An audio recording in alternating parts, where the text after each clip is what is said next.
मौसम विभाग ने झारखंड के 8 जिलों में भारी बारिश को लेकर येलो अलर्ट जारी किया है। वहीं 12 जिलों में अचानक बाढ़ यानी फ्लैश फ्लड की आशंका जताई गई है। अगले 24 घंटे राज्य के लिए सतर्कता बरतने का समय है। मौसम विज्ञान केंद्र रांची के अनुसार गढ़वा, पलामू, लातेहार, लोहरदगा, गुमला, सिमडेगा, खूंटी और पश्चिमी सिंहभूम में भारी बारिश होने की संभावना है। इन क्षेत्रों में 7 से 11 सेंटीमीटर तक वर्षा हो सकती है।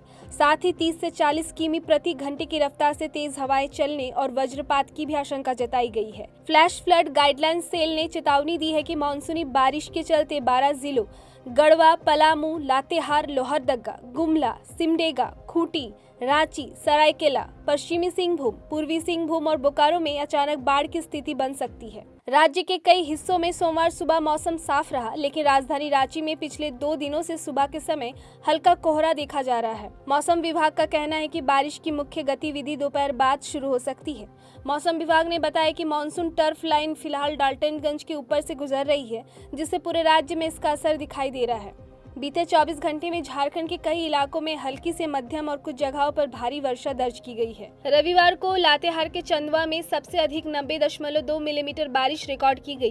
वहीं गोड्डा में अधिकतम तापमान 32.8 डिग्री सेल्सियस और गुमला में न्यूनतम तापमान 21.6 डिग्री सेल्सियस दर्ज किया गया। डाल्टनगंज में 19.6 मिलीमीटर वर्षा हुई। गौरतलब है कि इस वर्ष झारखंड में मानसून अब तक काफी सक्रिय रहा है। 1 जून से 6 जुलाई के बीच जहां औसतन 246.2 मिलीमीटर बारिश अपेक्षित थी, वहीं अब तक 417.2 मिलीमीटर बारिश दर्ज की जा चुकी है, जो सामान्य से 69% अधिक है। राज्य के अधिकांश जिलों में सामान्य से ज्यादा बारिश हुई है, केवल 4 जिलों में ही यह औसत से कम है।